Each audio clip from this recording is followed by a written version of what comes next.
ನೀವು love mocktail 3 ಮೂವಿಗೆ ticket book ಮಾಡಿದ್ದೀರಾ? ಹಾಗಾದ್ರೆ ಈ ವಿಡಿಯೋ ನಿಮಗೆ.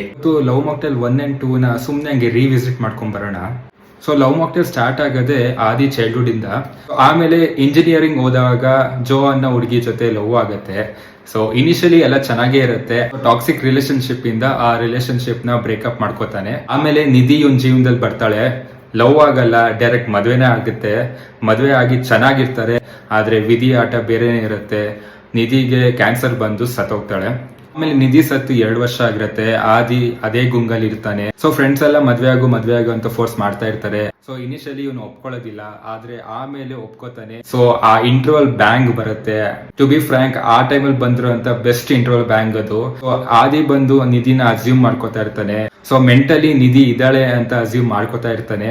ನಿಧಿ ಹೇಳಿದಾಳೆ ಅಂತ ಮದ್ವೆಗೂ ಒಪ್ಕೋತಾನೆ. ಸೊ ಸಿಹಿ ಅನ್ನೋ ಹುಡುಗಿ ಜೊತೆ ಲವ್ ಆಗತ್ತೆ, ಮದ್ವೆನೂ ಆಗ್ಬೇಕು ಅಂತ ಒಪ್ಕೋತಾನೆ. ಬಟ್ ಹೋಗ್ತಾ ಹೋಗ್ತಾ ಹೋಗ್ತಾ ಸಿಹಿ ಗೊತ್ತಾಗತ್ತೆ ಇವನು ಮೆಂಟಲಿ ನಿಧಿನ ಸಖತ್ ಹಚ್ಕೊಬಿಟ್ಟಿದ್ದಾನೆ. ಸೊ ನಿಧಿ ಜಾಗದಲ್ಲಿ ಬೇರೆ ಯಾರನ್ನೂ ಅಸ್ಯೂಮ್ ಮಾಡ್ಕೊಳಕ್ಕೆ ಅವ್ನು ರೆಡಿ ಇಲ್ಲ ಅಂತ ಅವಳಿಗೆ ಗೊತ್ತಾಗತ್ತೆ. ಸೊ ಅಲ್ಲಿ ಅವ್ರಿಬ್ರಿಗೂ ಬ್ರೇಕಪ್ ಆಗಿ ನಾನ್ ಮದುವೆ ಮಾಡ್ಕೊಳಲ್ಲ ಅಂತ ಅನ್ಕೋತಾನೆ. ಹೇಳ್ಬೇಕಂದ್ರೆ ಆದಿಗೂ ಇಷ್ಟ ಆಗ್ತಾ ಇರಲ್ಲ. ಮನ್ಸಾರಿ ಅವ್ನು ಇಷ್ಟಪಟ್ಟಿ ಮದುವೆ ಆಗಕ್ಕೆ ಒಪ್ಕೊಂಡಿರಲ್ಲ. ಯಾಕಂದ್ರೆ ನಿಧಿಯೇ ಹೇಳಿದಾಳೆ ಅಂತ ಒಂದೇ ಕಾರಣಕ್ಕೆ ಅವ್ನು ಒಪ್ಕೋತಾನೆ. ಸೊ ಅದೆಲ್ಲ ಆದ್ಮೇಲೆ ಅಲ್ಲಿಂದ ಹೊರಟು ಬಂದ್ಬಿಡ್ತಾನೆ. ಸೊ ಆನ್ ದ ವೇ ಒಂದು ಅನಾಥಾಶ್ರಮದಲ್ಲಿ ನಿಲ್ಸ್ತಾನೆ. ಅಲ್ಲಿ ಒಂದು ಚಿಕ್ಕ ಮಗು ನೋಡ್ತಾನೆ. ಕೋಇನ್ಸಿಡೆನ್ಸ್ ಏನಂದ್ರೆ ನಿಧಿಗೆ ಏನ್ ಕ್ಯಾರೆಕ್ಟರ್ ಇದೆಯೋ ಅದೇ ತರ ಗುಣಗಳು ಈ ಮಗುಗೂ ಇರುತ್ತೆ. ಸೊ ಅದು ನೋಡಿ ಇವನ್ಗೆ ತುಂಬಾ ಇಷ್ಟ ಆಗುತ್ತೆ.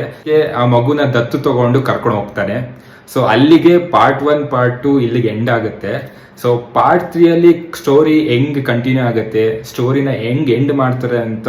ಅದಕ್ಕೋಸ್ಕರ ಮಾರ್ಚ್ 19 ವರೆಗೂ ಕಾಯೋ ಅವಶ್ಯಕತೆ ಇಲ್ಲ. ಯಾಕೆಂದ್ರೆ ತುಂಬಾ ಕಡೆ ಪ್ರೀಮಿಯರ್ ಶೋಗಳು ನಡೀತಾ ಇದೆ. ಸೊ ಸಿನಿಮಾ ವರ್ಷ ಕಡೆಯಿಂದ ಲವ್ ಮಾಕ್ಟೇಲ್ 3ಗೆ ಆಲ್ ದ ಬೆಸ್ಟ್.